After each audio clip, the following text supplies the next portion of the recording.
और spinal cord से बिल्कुल वृक्ष की शाखा की तरह निकली हुई हैं कई सारी नर्व्स जो शरीर में फैलकर जुड़ जाती हैं मांसपेशियों से, ग्लैंड से, शरीर के बाकी के ऑर्गन से, जैसे हमारा हार्ट हो गया, इंटेस्टाइन हो गया, इन सब चीज़ों से जुड़ने से। जैसे हमारे घर में दीवार के अंदर तार की वायरिंग हुई होती है ना, जो बल्ब को, पंखा को और इन सब चीज़ों से जाकर जुड़ता है, घर भर में करंट को डिलीवर कराकर घर में हम लाइट जला पाते हैं, पंखा चलाते हैं, फ्रिज चलाते हैं। ठीक उसी तरह शरीर भर में नर्व फैलकर इलेक्ट्रिक इम्पल्सेस को फैलाते हैं। इस नर्व के जाल से ब्रेन दरअसल मोटर इम्पल्सेस मसल्स को और ग्लैंड्स को, ऑर्गन्स को, इन सब को भेजकर मूवमेंट कराता है। सेंस ऑर्गन से इम्पल्सेस को ब्रेन तक ले जाकर इन्हें सेंस कराता है।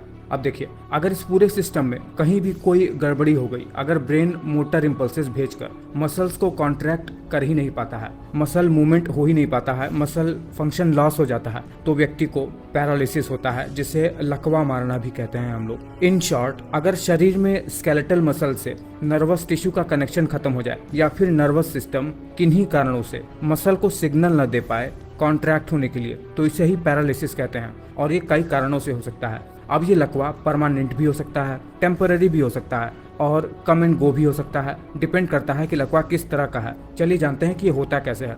सबसे जो कॉमन कॉज है वो होता है स्ट्रोक का, जिसमें ब्रेन की ब्लड वेसल्स या तो ब्लॉक हो जाती हैं प्लाक की वजह से, या फिर इसमें ब्लड वेसल्स का हेमोरेज हो जाता है, जिससे ब्रेन टिश्यू में ऑक्सीजन न मिलने के कारण से ब्रेन के कुछ टिश्यूज मर जाते हैं और ब्रेन का वो पर्टिकुलर मोटर एरिया इम्पल्स भेज ही नहीं पाता है, व्यक्ति मसल मूवमेंट कर ही नहीं पाता है और व्यक्ति को पैरालिसिस हो जाता है। ब्रेन या फिर स्पाइनल कॉर्ड में अगर किसी भी तरीके की इंजरी हो जाए तो भी इम्पल्सेस ढंग से कंडक्ट नहीं हो पाते हैं। कुछ न्यूरोलॉजिकल कंडीशन जो सबसे ज़्यादा खतरनाक होते हैं, जैसे बच्चे के जन्म के समय ही उनका सेरेब्रल कॉर्टेक्स अगर डैमेज हो जाए जेनेटिक कारणों से या फिर ऑक्सीजन की कमी के कारण से, जिसे सेरेब्रल पाल्सी कहते हैं, तो भी व्यक्ति को लकवा हो जाता है। वो जन्म से ही हो सकता है। इसमें शरीर की मसल स्टिफ हो जाती है। बेल्स पाल्सी, जिसमें चेहरे का एक हिस्सा लटक जाता है, इसका कारण अभी तक क्लियर नहीं हो पाया है, पर वायरल इन्फेक्शन इसका कारण बताया जाता है।